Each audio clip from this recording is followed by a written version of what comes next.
അപ്പോൾ എല്ലാവർക്കും P K ലേണിംഗ്സിൻ്റെ മറ്റൊരു ദിവസം ക്ലാസ്സിലേക്ക് സ്വാഗതം. ഇനിയിപ്പോൾ നമുക്ക് 3 ക്ലാസ്സുകളാണ് ഇന്നത്തെ ക്ലാസ് ഉൾപ്പെടെ 3 ക്ലാസ്സുകളാണ് നമുക്കുള്ളത്. അപ്പോൾ നമ്മൾ ഈ ആഴ്ച കൊണ്ട് തന്നെയാണ് അതിൻ്റെ ഒരു വൈൻഡിങ് അപ്പ് വരിക. നമ്മളതാണ് പ്ലാൻ ചെയ്തിരിക്കുന്നത്. പിന്നെ ഇപ്പോൾ ഇന്ന് ഞാൻ എടുക്കുന്ന ഒരു ഭാഗം കേരളത്തിലെ പ്രമുഖ ക്ഷേത്രങ്ങൾ, പ്രത്യേകതകൾ, അതോടൊപ്പം ക്ഷേത്രോത്സവങ്ങൾ. അപ്പോൾ ഇതിനകത്ത് ഇതിപ്പോൾ ഏറ്റവും അവസാനത്തെ ഭാഗമായിട്ടുള്ള, അതായത് കേരളത്തിലെ പ്രമുഖ ക്ഷേത്രങ്ങളിലെ ഏറ്റവും അവസാനത്തെ ഭാഗമാണ് ഞാൻ ഇന്ന് എടുക്കുന്നത്.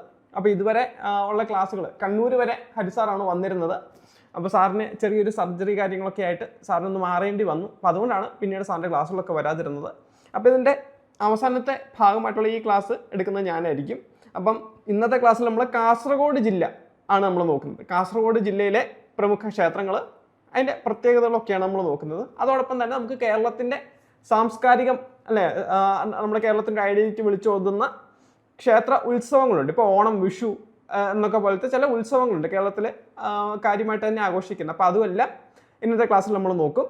അപ്പം നമുക്ക് ഏറ്റവും അധികം നമുക്ക് സ്റ്റാർട്ട് ചെയ്യാം. അതായത് കാസർഗോഡ് ക്ഷേത്രങ്ങളിലെ അനന്തപുരം ശ്രീ പത്മനാഭസ്വാമി ക്ഷേത്രം. അനന്തപുരം ശ്രീ അനന്ത പത്മനാഭസ്വാമി ക്ഷേത്രം.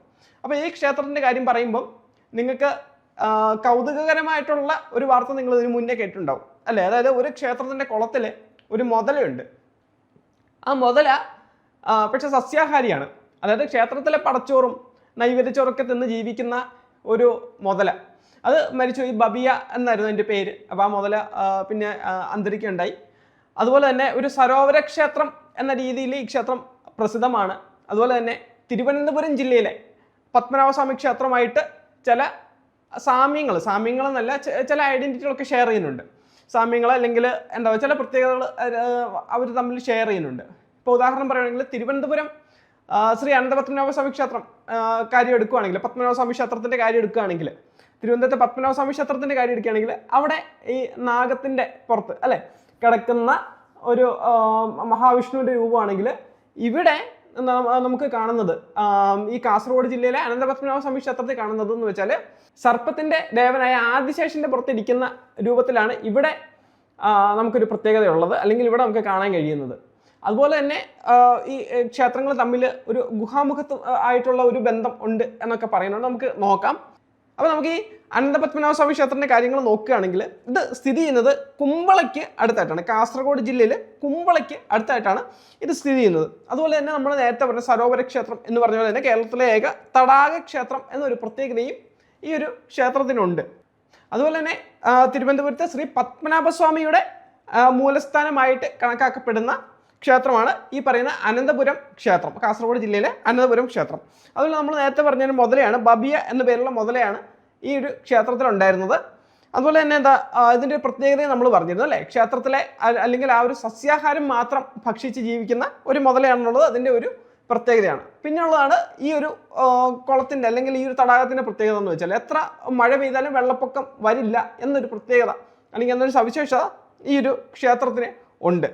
അതുപോലെ തന്നെ കുമ്പള അനന്തപുരത്തു നിന്നാണ് തിരുവനന്തപുരത്തേക്ക് പത്മനാഭസ്വാമി എത്തിയത് എന്നുള്ള ഒരു വിശ്വാസവും ഒക്കെ തന്നെയുണ്ട്.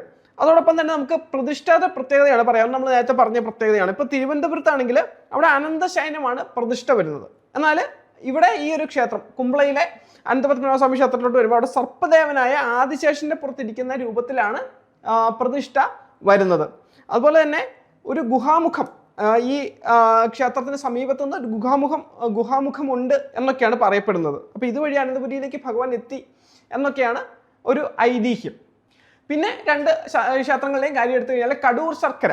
അപ്പോൾ അതുകൊണ്ടാണ് ഇതിൻ്റെ ഒരു നിർമ്മിതി അല്ലെങ്കിൽ ആ ഒരു വിഗ്രഹത്തിൻ്റെ ഒക്കെ ഒരു നിർമ്മിതി എന്നാണ് നമുക്ക് പറയാൻ പറ്റുന്നത് കേട്ടോ.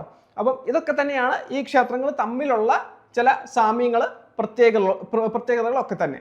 അപ്പോൾ അടുത്തത് നമ്മൾ നോക്കുന്നത് മധൂർ ശ്രീ മദനന്തേശ്വര സിദ്ധിവിനായക ക്ഷേത്രം എന്നതാണ് കേട്ടോ.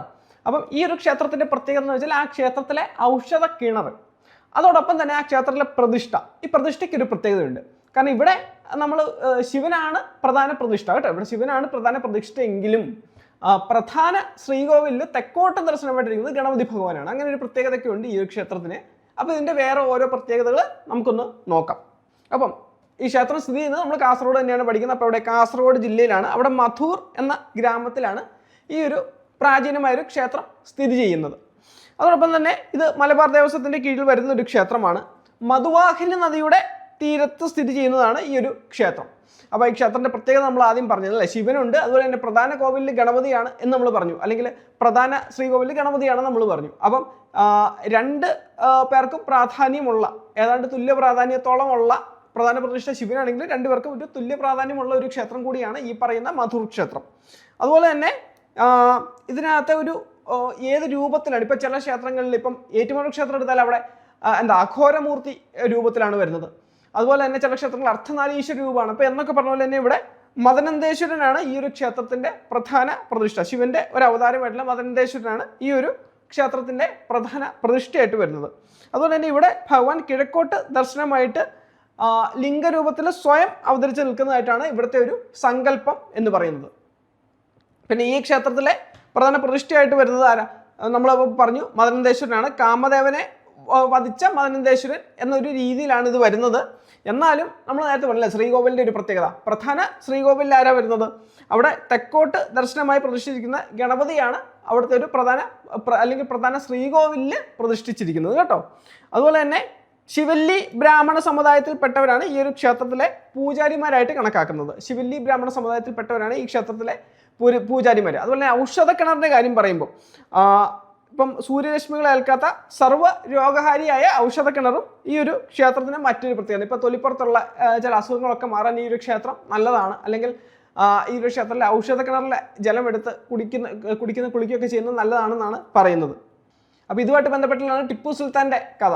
അപ്പോൾ ടിപ്പു സുൽത്താൻ അവിടെ ആക്രമിക്കാൻ വന്ന സമയത്ത് ആ ഒരു വെള്ളം എടുത്ത് സേവിച്ചെന്നും അതോടെ അദ്ദേഹത്തിൻ്റെ അസുഖങ്ങളൊക്കെ മാറിയെന്നും അതുകൊണ്ട് തന്നെ ഈ ക്ഷേത്രം ആക്രമിക്കാതെ തിരിച്ചുപോയി എന്നൊക്കെയുള്ള ഒരു കഥയും ഈ ഒരു ക്ഷേത്രവുമായിട്ട് ബന്ധപ്പെട്ട് ഉണ്ട്. അപ്പോൾ നമ്മൾ അടുത്ത് നോക്കുന്നത് അടൂർ ശ്രീ മഹാലിംഗേശ്വര ക്ഷേത്രമാണ്. അപ്പോൾ ഈ ക്ഷേത്രത്തിൻ്റെ പ്രത്യേകത എന്ന് പറയുമ്പോൾ ഇത് കാസർഗോഡ് ജില്ലയിലാണ്, അതുപോലെ തന്നെ കേരള കർണാടക അതിർത്തിയിൽ വരുന്നതാണ്. പിന്നെ നമുക്ക് പറയാവുന്നത് ഇപ്പോൾ പേര് തന്നെ സൂചിപ്പിക്കുന്നുണ്ടല്ലേ, മഹാലിംഗേശ്വര ക്ഷേത്രം എന്ന് പറയുമ്പോൾ അവിടെ പ്രധാന പ്രതിഷ്ഠയായിട്ടാണ് ശിവനാണ് അവിടുത്തെ പ്രധാന പ്രതിഷ്ഠ. അതുപോലെ തന്നെ 3 നിലയിൽ വരുന്ന ഒരു ബൃഹത്തായ നിർമ്മിതിയാണ് ഈ ക്ഷേത്രം. അതൊക്കെ ഈ ക്ഷേത്രത്തിൻ്റെ പ്രത്യേകതയാണ്. അപ്പോൾ നമുക്ക് നോക്കാം. കാസർഗോഡ് ജില്ലയിലെ ദേലാംപൊടി പഞ്ചായത്തിലാണ് അതിപുരാതനമായ ഈ ഒരു ക്ഷേത്രം സ്ഥിതി ചെയ്യുന്നത്, മഹാലിംഗേശ്വര ക്ഷേത്രം സ്ഥിതി ചെയ്യുന്നത്. അതുപോലെ തന്നെ പായസ്വനി നദിയുടെ തീരത്താണ് ഈ ഒരു ക്ഷേത്രം സ്ഥിതി ചെയ്യുന്നത്. അതോടൊപ്പം തന്നെ കേരള കർണാടക അതിർത്തി പ്രദേശത്താണ് ഈ ഒരു ക്ഷേത്രം സ്ഥിതി ചെയ്യുന്നത്. അതുപോലെ തന്നെ 3 നിലയിലുള്ള ബൃഹത്തായ ശ്രീകോവിലാണ് ഈ ക്ഷേത്രം. അതായത് ഈ ക്ഷേത്രത്തിൻ്റെ ഒരു പ്രത്യേകതയാണ് 3 നിലയിലുള്ള ബൃഹത്തായ ശ്രീകോവിൽ.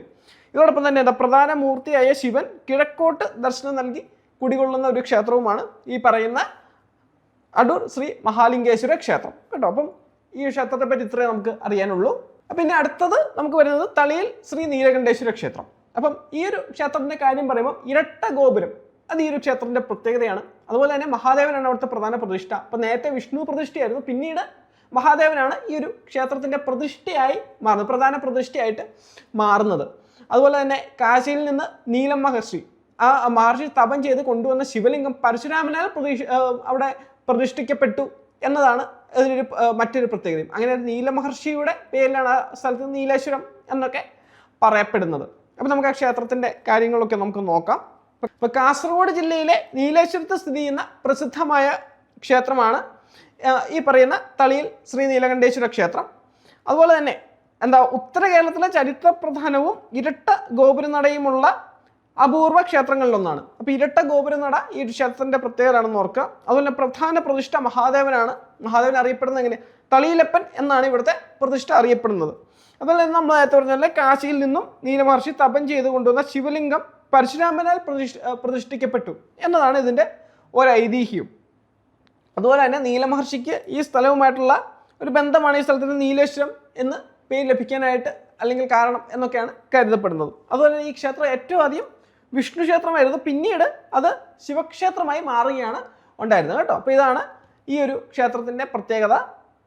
പിന്നെ നമുക്ക് അടുത്തത് മുജിങ്കാവ് ശ്രീ പാർത്ഥസാരഥി ക്ഷേത്രം കേട്ടോ. അപ്പോൾ ഈ ക്ഷേത്രത്തിൻ്റെ പ്രത്യേകത എന്ന് വെച്ചാൽ മുജുകുന്ദ മുനി പുള്ളിയുടെ ഒരു തപം കൊണ്ട് നേടിയ ഒരു സിദ്ധിയിൽ പ്രതിഷ്ഠിച്ചൊരു ക്ഷേത്രമാണ് ഈ ക്ഷേത്രം എന്നാണ് പറയപ്പെടുന്നത്.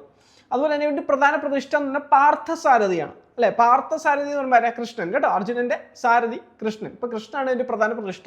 അതുപോലെ ഈ ക്ഷേത്രത്തിന് മുന്നിൽ ഒരു കുളമുണ്ട്. അപ്പോൾ ആ ഒരു കുളം കടുത്ത വേനലിൽ പോലും വറ്റില്ലെന്നൊക്കെയാണ് അവിടുത്തെ ഒരു സവിശേഷത ആയിട്ട് പറയുന്നത്. അതുപോലെ ഔഷധ ഗുണമുള്ള ജലം, കാവേരി തീർത്ഥത്തിന് തുല്യമായിട്ടുള്ള ജലം എന്നൊക്കെയുള്ളൊരു പ്രത്യേകതയും ആ ഒരു ക്ഷേത്രത്തിനുണ്ട്. അപ്പോൾ നമുക്ക് ഈ ഒരു ക്ഷേത്രത്തിൻ്റെ പ്രത്യേകതകൾ നമുക്കൊന്ന് നോക്കാം. അത് കാസർഗോഡ് ജില്ലയിലെ കേരള കർണാടക അതിർത്തിയിൽ മുജങ്കാവ് പാർത്ഥസാരഥി ക്ഷേത്രം സ്ഥിതി ചെയ്യുന്നത്. അതുപോലെ എന്താ, കാസർഗോഡ് ജില്ലയിലെ ഒരു പ്രധാന ക്ഷേത്രമാണ്. അപ്പോൾ ഈ കാവിനെ അറിയപ്പെടുന്ന പേര്, അല്ലെങ്കിൽ ഇത് അറിയപ്പെടുന്ന പേര് എന്ന് വെച്ചാൽ കാവ് എന്നൊക്കെ അറിയപ്പെടുന്നുണ്ട്. അതുപോലെ മുളങ്കാവ്, മുജുങ്കര എന്നിങ്ങനെയൊക്കെ ഈ ക്ഷേത്രം അറിയപ്പെടുന്നുണ്ട്.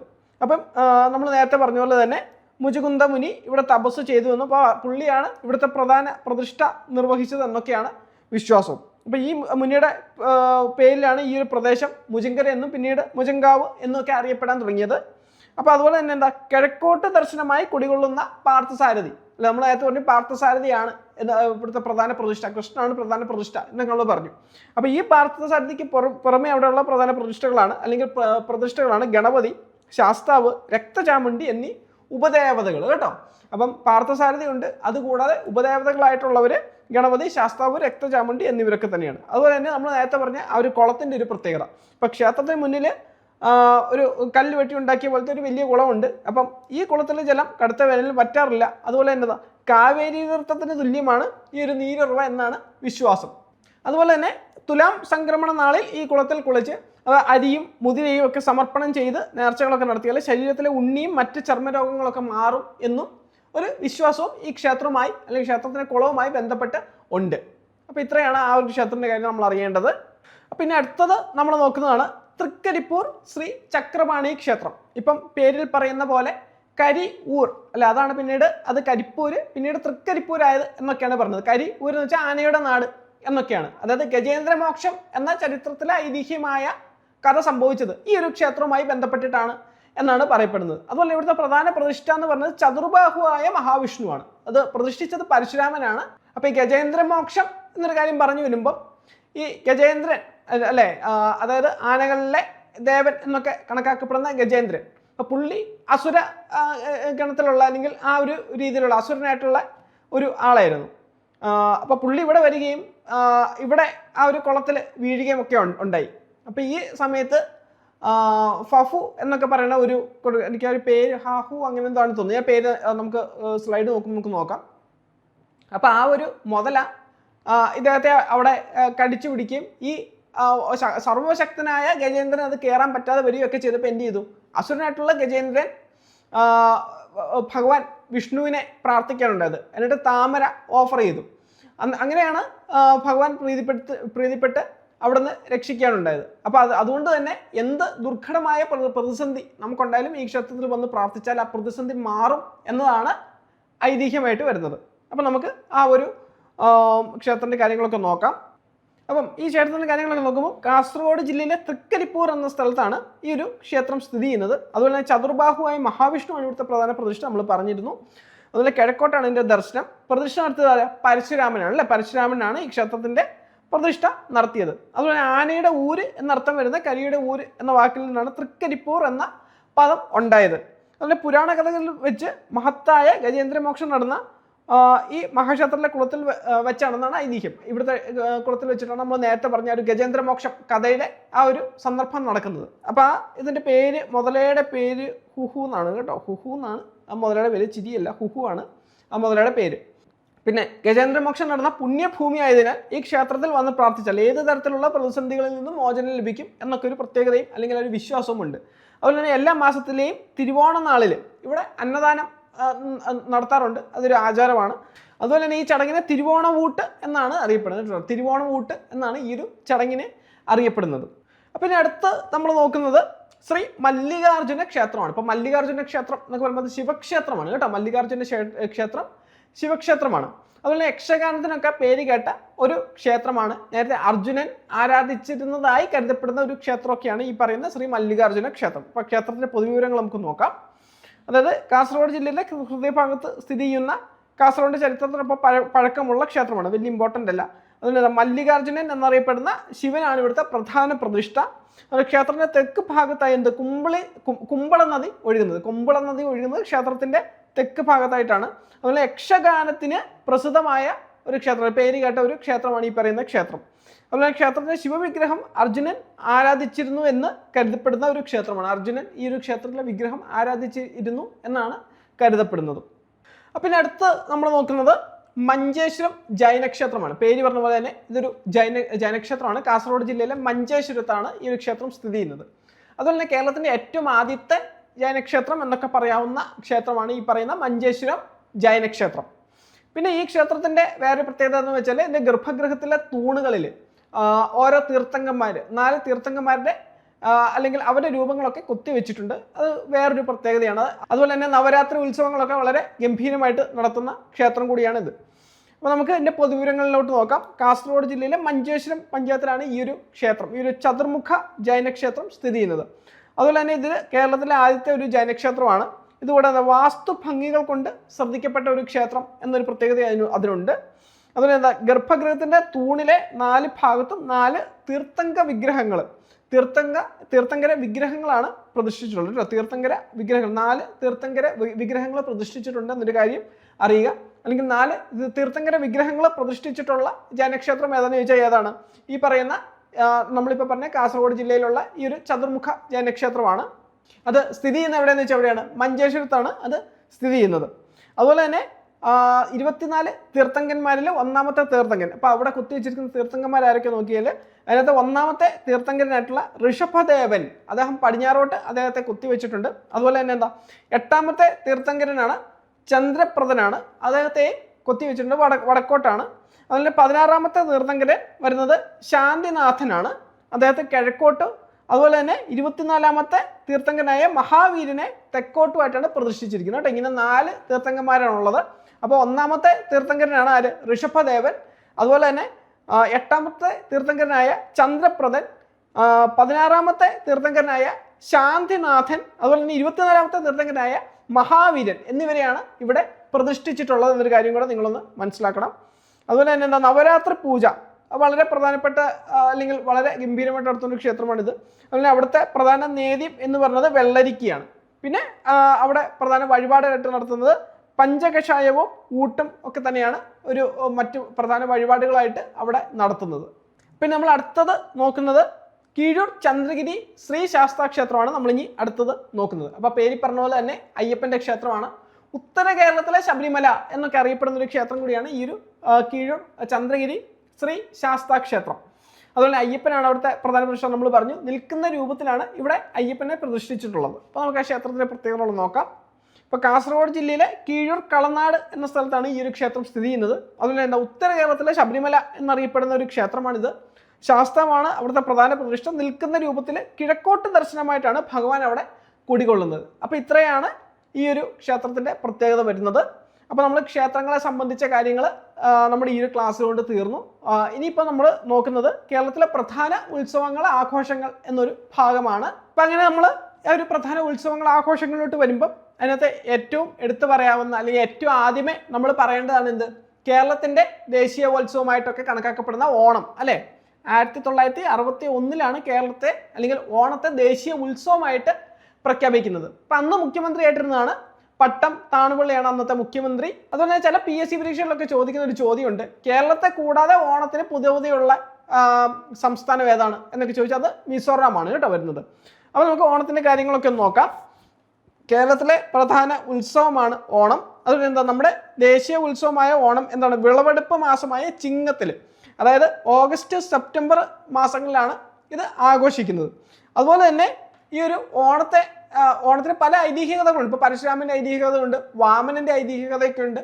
അപ്പോൾ നമ്മൾ വാമനൻ്റെ ഐതിഹ്യപ്രകാരമാണ് നമ്മൾ ഓണം ആഘോഷിക്കുന്നതൊക്കെ. അപ്പോൾ ഈ വാമനൻ്റെ ഐതിഹ്യപ്രകാരം എന്താണ്? ഓണം അനുസ്മരിക്കുന്ന മഹാബലി രാജാവ് വർഷത്തിലൊരിക്കൽ തൻ്റെ പ്രജകളെ സന്ദർശിക്കാൻ എത്തുന്നു എന്നതാണ്.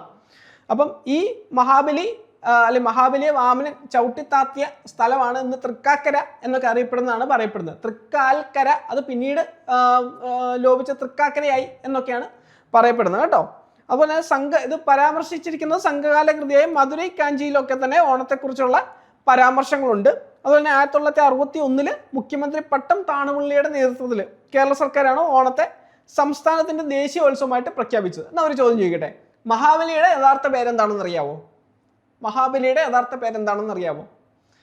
അറിയാവുന്നവരൊന്ന് കമൻറ്റ് ഇടണേ. മഹാബലിയുടെ പേര് ഞാൻ തൽക്കാലം പറയുന്നില്ല. മഹാബലിയുടെ അച്ഛൻ്റെ പേര് വേണേൽ പറഞ്ഞു തരാം. ആരാണ് മഹാബലിയുടെ അച്ഛൻ? ആരാണ്? വിരോചനൻ കേട്ടോ, വിരോചനൻ. എന്നാൽ ഒരു ചോദ്യം കൂടെ, മഹാബലിയുടെ മുത്തച്ഛൻ്റെ പേര് പറയാൻ പറ്റുമോ? മഹാബലിയുടെ മുത്തച്ഛൻ്റെ പേര്. അപ്പം മഹാബലിയുടെ പേര് ഞാൻ പറഞ്ഞിട്ടില്ല. മഹാബലിയുടെ അച്ഛൻ്റെ പേര് വിരോചനാന്ന് പറഞ്ഞു.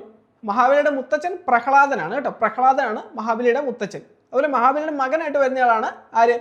ബാണാസുരൻ കേട്ടോ, ബാണാസുരൻ ഈ മഹാബലിയുടെ മകനായിട്ട് വരുന്ന ആളാണ്. അതുപോലെ തന്നെ മഹാബലിയുടെ അമ്മയുടെ പേരാണ് എന്ത്? വിശാലാക്ഷി. മഹാബലിയുടെ അമ്മയുടെ പേരാണ് വിശാലാക്ഷി. അതുപോലെ മഹാബലിയുടെ ഭാര്യയുടെ പേരാണ് വിന്ധ്യാവല്ലി കേട്ടോ, വിന്ധ്യാവല്ലി മഹാബലിയുടെ ഭാര്യയുടെ പേരാണ്. ഓക്കെ, അപ്പം ഇത്രയും കാര്യങ്ങൾ അറിയുക. അപ്പം മഹാബലിയുടെ പേര്, യഥാർത്ഥ പേര് അറിയാവുന്നവർ ഒന്ന് കമൻ്റ് ആയിട്ട് ഒന്ന് ഇടണേ. അപ്പോൾ ഈ ഓണത്തിൻ്റെ കാര്യമൊക്കെ ഞാൻ പറഞ്ഞു വന്നപ്പം ഓണത്തെപ്പറ്റി നിങ്ങൾക്ക് കൂടുതൽ അറിയണമെന്ന് ആഗ്രഹമുള്ളവർ, അല്ലെങ്കിൽ നിങ്ങൾ പരീക്ഷ എഴുതുന്നവർ കാണേണ്ട ഒരു സീരീസ് ഉണ്ട്. അത് ഞാൻ താഴെ ലിങ്കിൽ ഞാൻ കൊടുക്കാം, ഡിസ്ക്രിപ്ഷനിൽ ഞാൻ കൊടുക്കാം. അതിൻ്റെ ഒരു ലിങ്ക് ഡിസ്ക്രിപ്ഷനിൽ ഫസ്റ്റ് കമൻ്റ് ആയിട്ട് പിൻ ചെയ്യുക. അതാകുമ്പോൾ നിങ്ങൾക്ക് എടുക്കാൻ കുറച്ചും കൂടി എളുപ്പമായിരിക്കും. അപ്പോൾ ഫസ്റ്റ് കമൻ്റ് ആയിട്ട് ഞാൻ പിൻ ചെയ്ത് വെക്കാം. അതായത് ഓണത്തെ സംബന്ധിച്ച ഒരു പ്ലേലിസ്റ്റാണ്, അത്തം പത്തുന്നൊരു പ്ലേലിസ്റ്റാണ്. ഞാൻ നേരത്തെ നിങ്ങളോട് പറഞ്ഞിട്ടുള്ള ഒരു പ്ലേലിസ്റ്റ് തന്നെയാണ്. നിങ്ങളത് കാണാത്തവരുണ്ടെങ്കിൽ നിങ്ങളെ ക്ലാസ്സുകളൊക്കെ ഒന്ന് കാണാം. ക്ലാസ് എന്ന് പറയാനില്ല, അത് ചില വീഡിയോ എന്നൊരു കാര്യമുള്ളൂ. അതായത് നിങ്ങളോട് ചില കാര്യങ്ങൾ പറയുന്നു, അത്രേ ഉള്ളൂ അതിനകത്ത്. അതായത് ഓണത്തിൻ്റെ ഒരു സമയത്ത് ഓണത്തിൻ്റെ ഓരോ വിശേഷങ്ങൾ, ഇപ്പോൾ വള്ളംകളിയുണ്ട്, ആറന്മുള വള്ളസദ്യയുണ്ട്, അതുപോലെ തന്നെ ഈ ഓണത്തിൻ്റെ ഐതിഹ്യവുമായിട്ട് ബന്ധപ്പെട്ട കഥകളുണ്ട്. അപ്പോൾ അങ്ങനെ ഒരുപാട് കാര്യങ്ങൾ, ഓണത്തെ സംബന്ധിച്ച ചില തെയ്യങ്ങൾ, ഇങ്ങനെയുള്ള ചില ഓണക്കളികൾ, ഇതുപോലുള്ള കാര്യങ്ങളെല്ലാം പറ്റി പറയുന്ന, ഇപ്പം എല്ലാം കൂടെ കൂട്ടി അതിനകത്ത് 10 വീഡിയോ ഉണ്ടെങ്കിലും എല്ലാം കൂടെ കൂട്ടി ഏതാണ്ട് 1.25 മണിക്കൂറത്തെന്തോ ഉള്ളൂ എല്ലാ വീഡിയോസും കൂടെ കൂടുമ്പോൾ. അപ്പോൾ അത് കാണുന്നത് നിങ്ങൾക്ക് പരീക്ഷയ്ക്ക് വളരെ ഉപകാരമായിരിക്കും. അപ്പോൾ അതുകൊണ്ട് അതിൻ്റെ ഒരു ലിങ്ക് കൂടെ ഞാൻ ഒരു കമൻറ്റ് ബോക്സിൽ പിൻ ചെയ്ത് വെക്കാം കേട്ടോ. അപ്പോൾ ഇനി ഓണത്തിൻ്റെ കാര്യം പറഞ്ഞു വരുമ്പോൾ ഓണത്തിൻ്റെ വരവറിയിച്ച് നടത്തുന്ന ഒരു കാര്യമുണ്ടല്ലോ, എന്താ? അത്തച്ചമയം. അപ്പം ഓണാഘോഷത്തിന് തുടക്കമായ അത്തനാളിൽ തൃപ്പൂണിത്തറയിൽ നടക്കുന്ന ആഘോഷമാണ് ഈ പറയുന്ന അത്തച്ചമയം. ഈ അത്തച്ചമയത്തെ പറ്റിയൊക്കെ അത് പണ്ട് നടന്ന ഒരു രീതി, അതൊന്നും നിങ്ങൾ ഇപ്പോൾ അറിയേണ്ട കാര്യമില്ലെങ്കിലും അന്ന് എങ്ങനെ നടന്നിരുന്നു എന്നൊക്കെ അറിയാൻ കൗതുകമാണെങ്കിൽ അതും ആ പ്ലേലിസ്റ്റിൽ തന്നെ കിടപ്പുണ്ട്. അപ്പോൾ 1947 വരെ ഇതൊരു രാജകീയ ചടങ്ങായിരുന്നു. അതായത് കൊച്ചി മഹാരാജാവ് നടത്തിയ ചടങ്ങായിരുന്നു. അത് പിന്നീട് 1961 മുതൽ അത് പിന്നീട് നിർത്തലാക്കി. പക്ഷേ 1961 മുതൽ അത് ജനകീയ ആഘോഷമാക്കി പിന്നെ മാറ്റി കൊണ്ടുവരികയാണ് ചെയ്തത് കേട്ടോ. ഇനി ഓണാഘോഷത്തിൻ്റെ കാര്യങ്ങളൊക്കെ എടുക്കുമ്പോൾ എന്താ? ചിങ്ങമാസത്തിലെ അത്തനാളിൽ ആരംഭിച്ച് തിരുവോണനാളിൽ പ്രധാനമായും ആഘോഷിച്ച് ചതയനാൾ വരെ നീളുന്ന ഉത്സവമാണ് ഈ പറയുന്ന, അല്ലെങ്കിൽ ആഘോഷമാണ് ഈ പറയുന്ന ഓണാഘോഷം. ഇത് അത്തം മുതൽ പൂക്കളം ഇട്ട് തുടങ്ങും. അപ്പം അങ്ങനെ ചില പൂക്കളത്തിനൊക്കെ പ്രത്യേകതയുണ്ട്. ഇപ്പം മൂലം നാളിലിടുന്ന പൂക്കളത്തിന് അതിന് വട്ടം പാടില്ല എന്നാണ്, അത് ചതുരത്തിലായിരിക്കണം എന്നാണ്. മൂലത്തിന് മൂല തിരിച്ച് എന്നൊക്കെയുള്ള ചൊല്ലൊക്കെ തന്നെയുണ്ട്.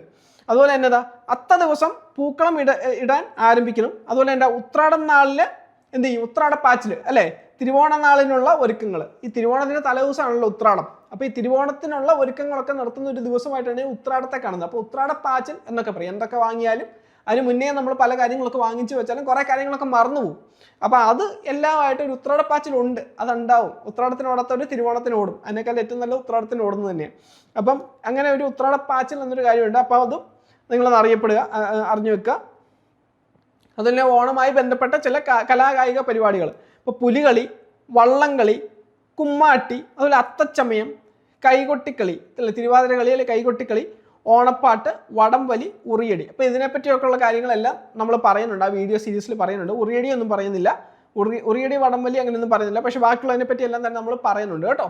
അതുപോലെ വില്ലടിച്ചാൻ പാട്ട്, അങ്ങനെയുള്ള കുറച്ച് കാര്യങ്ങളൊക്കെ ഉണ്ട്. ഇപ്പോൾ അനുഷ്ഠാന കലാരൂപമായിട്ടുള്ള ഓണവില്ല്, അതുപോലെ ഓണേശ്വരൻ, വേലൻ തുള്ളൽ, ഓണത്തെയ്യം, ഇതെല്ലാം നമ്മൾ അതിൽ പറയുന്നുണ്ട്, ആ ഒരു വീഡിയോ സീരീസിൽ പറയുന്നുണ്ട്. അതിൻ്റെ ലിങ്ക് ഞാൻ താഴെ കൊടുക്കാം, നിങ്ങളൊന്ന് കാണുക.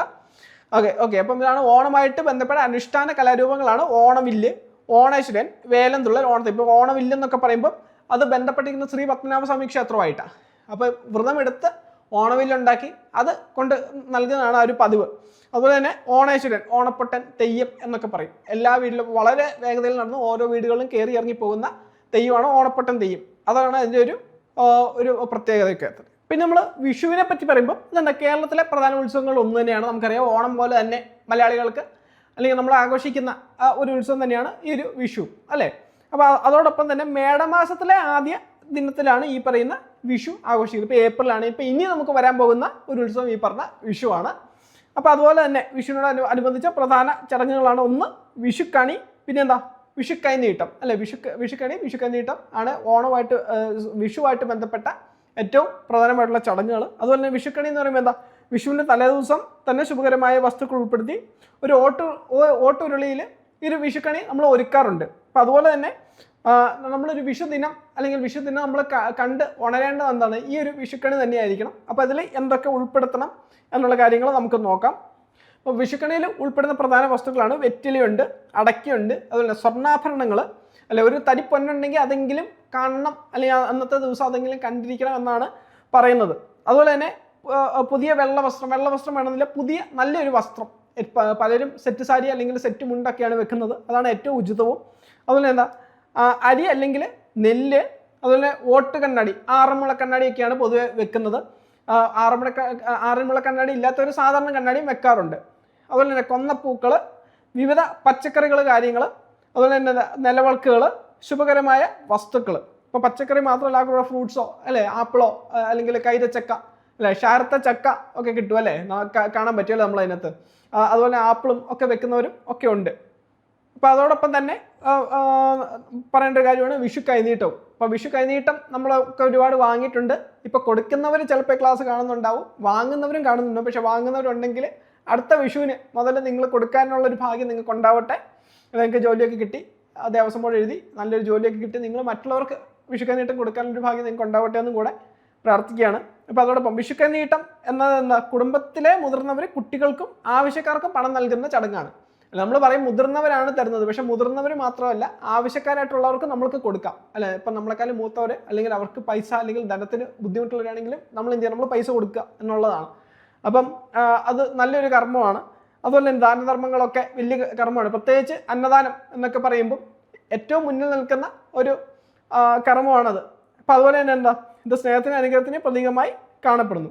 അപ്പോൾ ഇനി അടുത്ത നമ്മൾ നവരാത്രി ഉത്സവമാണ് നോക്കുന്നത്. അപ്പം നവരാത്രി എന്ന് പറയുമ്പോൾ നമുക്ക് നവരാത്രി എന്താണെന്ന് അറിയത്തില്ലെങ്കിലും പൂജ വെക്കുക, പൂജ എടുക്കുക, ഈ കാര്യങ്ങളൊക്കെ നമുക്കറിയാം അല്ലേ. പൂജ വെക്കുന്ന കാര്യമൊക്കെ നമുക്ക് വളരെ ഉത്സവമാണ്. പൂജ എടുക്കുക കുറച്ച് മടിയും ഉള്ള കാര്യമാണ്. 2 ദിവസം അത്യാവശ്യം ഫ്രീഡം ഒക്കെ കിട്ടിയിട്ട് പിന്നെ നമ്മൾ പഠിക്കാൻ തുടങ്ങുന്ന ഒരു കാര്യമാണ് അല്ലേ. അപ്പം നവരാത്രി ഉത്സവം നോക്കുമ്പോൾ എന്താ, കേരളത്തിലെ പ്രധാന മതാഘോഷങ്ങളിൽ ഒന്നാണ് നവരാത്രി. അതുപോലെ പ്രധാനമായും സരസ്വതി പൂജയുടെ കാലമായി കണക്കാക്കപ്പെടാറുണ്ട് ഇത്. അതുപോലെ തന്നെ നവരാത്രി നടത്തുന്ന കന്നിമാസത്തിലെ വെളുത്തപക്ഷ പ്രഥമ മുതൽ നവമി വരെയുള്ള സമയമാണ്. പ്രഥമ മുതൽ നവമി ഒന്നുമില്ല, 1 മുതൽ 9 വരെയുള്ള ദിവസങ്ങൾ എന്നുള്ളതാണ് അതിൻ്റെ അർത്ഥം. പ്രഥമ, ദ്വിതീയ, തൃതീയ എന്നൊക്കെ പറയും. ഇപ്പം തൃതീയയും ത്രയോദശിയായിട്ട് മാറിപ്പോകരുത്. ത്രയോദശി എന്ന് പറയുന്നത് എന്നാ 13 എന്നൊക്കെ പറഞ്ഞാണ് ത്രയോദശി. അപ്പം അന്നാണ് പ്രദോഷം അല്ലെ പ്രദോഷ വ്രതം, ശിവഭഗവാന്റെ പ്രദോഷ വ്രതമൊക്കെ ആയിട്ട് ബന്ധപ്പെട്ട് വരുന്നതാണ് ആ ത്രയോദശി എന്നൊരു ദിനം. അതുപോലെ തന്നെ ഇപ്പോൾ തൃതീയം ത്രയോദശിയും പലർക്കും മാറിപ്പോകാറുണ്ട്, അതുകൊണ്ടാണ് അത് പറഞ്ഞത്. പ്രഥമ, അതുപോലെ ദ്വിതീയ, തൃതീയ എന്നൊക്കെ പറഞ്ഞിട്ടാണ് പോകുന്നത്. അങ്ങനെ നവമി വരെയുള്ള 9 ദിവസങ്ങളിൽ ആണ് ഈ പറയുന്ന കന്നിമാസത്തിൽ ഈ 9 ദിവസങ്ങളിലാണ് ഈ പറയുന്ന നവരാത്രി ആഘോഷങ്ങൾ നമ്മൾ നടത്താറ്. അപ്പം അങ്ങനെ ആകെ 9 ദിവസങ്ങളിലാണ് ഇത് ആഘോഷിക്കുന്നത്. ഇപ്പോൾ ദേവിയുടെ വിവിധ രൂപങ്ങളിലുള്ള ആരാധനയാണ് പ്രധാനമായിട്ടും ഈ ദിവസങ്ങളിൽ നടത്താറുള്ളത് കേട്ടോ. പിന്നെ നവരാത്രിയിലെ അവസാന 3 ദിവസങ്ങൾ ഏതൊക്കെയാണ് നോക്കിയത്, ദുർഗാഷ്ടമി, മഹാനവമി, വിജയദശമി എന്നാണ്. ഇപ്പോൾ ദുർഗാഷ്ടമിക്കാണ് പൂജ വെപ്പ് നടത്തുന്നത്. അതുപോലെ മഹാനവമിക്കാണ് സരസ്വതി ആരാധന കാര്യങ്ങളൊക്കെ നടത്തുന്നത് ഈ ഒരു മഹാനവമി ദിനത്തിലാണ്. അതുപോലെ തന്നെ വിജയദശമിയിലാണ് നമ്മൾ പൂജയെടുപ്പ്, അതുപോലെ വിദ്യാരംഭം, അതുപോലെ പഠനം ജോലിയൊക്കെ പുനരാരംഭിക്കുക എന്നുള്ള കർമ്മങ്ങളെല്ലാം ചെയ്യുന്നത് കേട്ടോ. അപ്പം ഈ 3 ദിവസങ്ങൾ, അവസാനത്തെ 3 ദിവസങ്ങൾ ദുർഗാഷ്ടമി, മഹാനവമി, വിജയദശമിയാണ് എന്നൊരു കാര്യം കൂടെ ഒന്ന് ഓർത്തു വെക്കുക. പിന്നെ ഇതുമായിട്ട് ബന്ധപ്പെട്ട് ഇപ്പോൾ ഇപ്പം കേരളത്തിലെ അതിർത്തി സ്ഥലങ്ങളിലേക്കൊക്കെ വരുമ്പോൾ, കർണാടക അല്ലെങ്കിൽ തമിഴ്നാട് അതിർത്തിയിലൊക്കെ വരുമ്പോഴത്തേക്കും ഈ പറഞ്ഞ ബൊമ്മക്കല്ല് വെക്കുന്ന ഒരു പതിവുണ്ട്. അതായത് ഈ ദേവി ദേവന്മാരൊക്കെ ഒരുപാട് പ്രതിമകൾ ചേർത്ത് വെച്ച് ആരാധിക്കുന്ന ഒരു രീതി, അത് ഈ ഒരു തമിഴ് കുടുംബങ്ങൾക്കിടയിലൊക്കെ തന്നെ കാണുന്ന ഒരു കാര്യമാണ്. അതുപോലെ തന്നെ ഈ പൂജയുടെ ഭാഗമായിട്ട് അവർ പൂജാമുറിയിൽ വിവിധ വിഗ്രഹങ്ങളും അതുപോലെ ബൊമ്മക്കല്ലും ഒക്കെ നിരത്തി ആരാധിക്കാറൊക്കെ ഉണ്ട് കേട്ടോ. അപ്പോൾ അത് ഒരു തമിഴ് ആചാരമാണ്. നമ്മുടെ ഒരു അല്ലെങ്കിൽ കേരളത്തിലെ പ്യുവറായിട്ടൊരു സംസ്കാരമല്ല, പക്ഷേ കർണാടക, തമിഴ്നാടൊക്കെ ഭാഗമായിട്ട് വരുന്ന അതിർത്തിയൊക്കെ ചേർന്നതിൻ്റെ ഭാഗത്ത് ഇങ്ങനെ ഒരു ആചാരവും കാണപ്പെടാറുണ്ട്. അപ്പം നമ്മൾ മഹാശിവരാത്രിയുടെ കാര്യം പറയുമ്പം ഇത് കുംഭമാസത്തിലാണ് ഈ ഒരു ശിവരാത്രി ആഘോഷം ഒക്കെ നടക്കുന്നത്. അതായത് ഫെബ്രുവരി, മാർച്ച് സമയമൊക്കെ ആയിട്ട് വരും. അതുപോലെ തന്നെ ഇത് ഏറ്റവും വിപുലമായിട്ട് ആഘോഷിക്കുന്നത് ആലുവയിലെ പെരിയാറിൻ്റെ തീരത്ത്, ആലുവ മണപ്പുറം എന്നൊക്കെ പറയുക, പെരിയാറിൻ്റെ തീരത്തായിട്ടാണ് ഇത് വളരെ വിപുലമായിട്ട് ആഘോഷിക്കുന്നത്. അപ്പോൾ ഇതിൻ്റെ ഐതിഹ്യം എന്ന് വെച്ചാൽ അറിയാലോ, കാളകൂടം വിഷം അത് ഭഗവാൻ വിഴുങ്ങുകയും, അതായത് ലോകത്തെ രക്ഷിക്കാനായിട്ടാണ് അദ്ദേഹം ഇത് വിഴുങ്ങുന്നത്. അപ്പോൾ ഇത് വിഴുങ്ങുകയും ആ ഒരു രാത്രി മൊത്തം എന്ത് ചെയ്തു, പാർവ്വതദേവി ആ ഒരു കഴുത്തിൽ പിടിച്ചു നിന്നു. അതായത് ഉള്ളിലേക്ക് ഇറങ്ങിയാൽ ആൾക്ക് പ്രശ്നമാണ്, അല്ലെ ഭഗവാൻ അത് പ്രശ്നമാണ്, അത് പുറത്തോട്ട് പോയാൽ ലോകം തന്നെ നശിക്കും. അപ്പം ഇങ്ങനെ പോയാൽ ഒരു പ്രശ്നം ഉണ്ടാവാതിരിക്കാൻ വേണ്ടിയിട്ട് അത് കഴുത്താൽ ഞെക്കി പിടിച്ച് നിൽക്കുകയാണ് ഉണ്ടായത്. അപ്പം അങ്ങനെയാണ് നീലകണ്ഠൻ എന്നുള്ള പേരൊക്കെ വന്നത്. അപ്പം ഇതാണ് ഈ ഒരു മഹാശിവരാത്രിയുമായിട്ട് ബന്ധപ്പെട്ട ഒരു ഐതിഹ്യം ആയിട്ട് നമുക്ക് പറയാൻ പറ്റുന്ന ഒരു കാര്യം കേട്ടോ. കാളകൂടം വിഷം കുടിച്ചതിൻ്റെ സ്മരണയായിട്ടാണ് ഒരു മഹാശിവരാത്രി ആഘോഷിക്കുന്നത്. അപ്പോൾ ഈ കാളകൂടം വിഷം എവിടെ നിന്ന് വന്നു എന്ന് ചോദിച്ചാൽ എവിടെ നിന്നാണ്? പാലാഴി കടഞ്ഞപ്പോഴാണ് ഈ ഒരു വിഷം, കാളകൂട വിഷം വരുന്നതും. അപ്പോൾ അത് ഭൂമിയിൽ വന്നാൽ ഭൂമി നശിക്കും.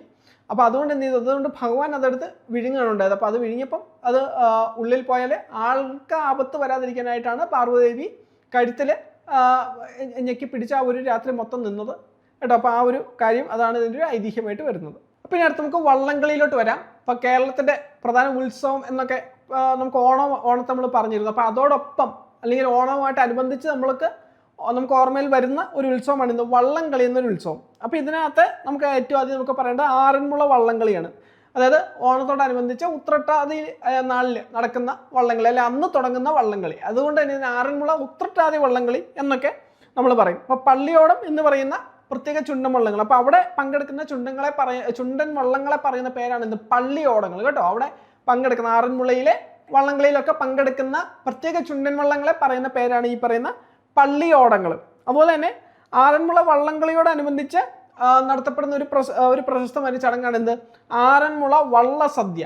ആറന്മുള വള്ളംകളിയോടനുബന്ധിച്ച് നടത്തുന്ന ഒരു പ്രശസ്തമായ ചടങ്ങാണ് ആറന്മുള വള്ളസദ്യ. അപ്പോൾ ആറന്മുള വള്ളസദ്യയെ പറ്റി ഒക്കെയുള്ള വീഡിയോ ആ താഴെ ഞാൻ കൊടുത്തിരിക്കുന്ന പ്ലേലിസ്റ്റിൽ ഉണ്ട്. അപ്പോൾ അതിനകത്ത് ഓരോ കാര്യങ്ങൾ വളരെയധികം നമുക്ക് കൗതുകം ഉണ്ടാക്കുന്ന ഒരു കാര്യങ്ങളാണ്. ഓക്കെ, നിങ്ങൾക്കാണെങ്കിൽ പറ്റുമെങ്കിൽ ഒരു ദിവസം പോയി കഴിക്കാൻ പറ്റുകയാണെങ്കിൽ അത്രയും നല്ലതാണ്. പോയി ആറന്മുള വള്ളസദ്യ കഴിക്കാൻ പറ്റുന്ന അത്രയും നല്ലൊരു കാര്യമാണ്. കാരണം ആ ഒരു കൾച്ചറാണ് നിങ്ങൾ എക്സ്പീരിയൻസ് ചെയ്യുന്നത്, അല്ലെ. ചോറും കറിയൊക്കെ നമുക്ക് വീട്ടിലും കിട്ടും, പക്ഷെ നമ്മൾ അവിടെ പോയി നമ്മൾ കഴിക്കുമ്പോൾ എന്താ, ആ ഒരു കൾച്ചറാണ് നമ്മൾ എക്സ്പീരിയൻസ് ചെയ്യുന്നത്. ഇപ്പം അത് മുൻകൂട്ടി ബുക്ക് ചെയ്യുക എന്തോ വേണം എന്നാണ് പറയുന്നത്. നേരത്തെ അങ്ങനെ വേണ്ടായിരുന്നു. ഇപ്പോൾ അവിടുത്തെ എന്തോ തുടച്ചിൽ സംഘം അവരെന്തോ ആണ് നടത്തുന്നത്. ഓക്കെ, അപ്പം അതിനെപ്പറ്റി ഒന്ന് അന്വേഷിച്ചായ കാര്യങ്ങളെല്ലാം കിട്ടും നിങ്ങൾക്ക്. പിന്നെ അതുപോലെ തന്നെ ആറന്മുള വള്ളംകളിയോടൊപ്പം തന്നെ ഏറ്റവും പ്രശസ്തമായ ഒരു വള്ളംകളിയാണ് ചമ്പക്കുളം വള്ളംകളി. അപ്പോൾ ഇത് ആലപ്പുഴ ജില്ലയിലെ ചമ്പക്കുളത്താണ് ഇത് നടത്തുന്നത്. അതുപോലെ എന്താ, കേരളത്തിലെ ചുണ്ടൻ വള്ളങ്ങളുടെ മത്സരങ്ങൾക്ക് തുടക്കം കുറിക്കുന്ന ഒരു ഉത്സവം എന്നൊക്കെ പറയാവുന്ന ഒരു വള്ളംകളിയാണ് ഈ പറഞ്ഞ ചമ്പക്കുളം വള്ളംകളി. ഇപ്പോൾ എല്ലാ വർഷവും വള്ളംകളി സീസൺ ആരംഭിക്കുന്നത് ഈ പറഞ്ഞ ചമ്പക്കുളം വള്ളംകളിയോടെയാണ്. അപ്പോൾ ഇത് കൂടാതെ നമുക്ക് ചില വള്ളംകളികൾ കാര്യങ്ങൾ നമ്മൾ അറിയേണ്ടതുണ്ട്. ചില പ്രശസ്തമായ വള്ളംകളികൾ നമുക്ക് നോക്കാം, അതെവിടെയാണ് നടക്കുന്നത് നമുക്ക് നോക്കാം. ഇപ്പം നെഹ്റു ട്രോഫി വള്ളംകളി, അല്ലേ, നമുക്കെല്ലാം പരിചയമുള്ളൊരു വള്ളംകളിയാണ് നെഹ്റു ട്രോഫി വള്ളംകളി. നമ്മുടെ ടി വിയിലൊക്കെ ലൈവ് വരുന്നതാണ്. അപ്പോൾ അത് പുന്നമടക്കായലിലാണ് ഇത് നടക്കുന്നത്. പുന്നമടക്കായലിലാണ് ഈ പറയുന്ന നെഹ്റു ട്രോഫി വള്ളംകളി നടക്കുന്നത്. അതുപോലെ തന്നെ ചമ്പക്കുളം മൂലം വള്ളംകളി നമ്മളിപ്പം പറഞ്ഞിരുന്നു. അത് നടക്കുന്നത് എവിടെയാണ്? പമ്പാ നദി അതുപോലെ ചമ്പക്കുളം എല്ലാം ചേർന്ന് വരുന്ന ഭാഗത്തായിട്ടാണ്. ആലപ്പുഴ ജില്ലയിലാണത്. അതുപോലെ പായിപ്പാട് ജലോത്സവം നടക്കുന്നത് പായിപ്പാട് ആറിലാണ്, അതും ആലപ്പുഴയിലാണ്. അതുപോലെ തന്നെ ആറന്മുള ഉത്രട്ടാതി വള്ളംകളി നമ്മൾ ആദ്യം പറഞ്ഞതാണ്, പമ്പാ നദിയിലാണ്, ആറന്മുളയിലാണ്. അത് പത്തനംതിട്ട ജില്ലയിലെ ആറന്മുളയിലാണ് നടക്കുന്നത്.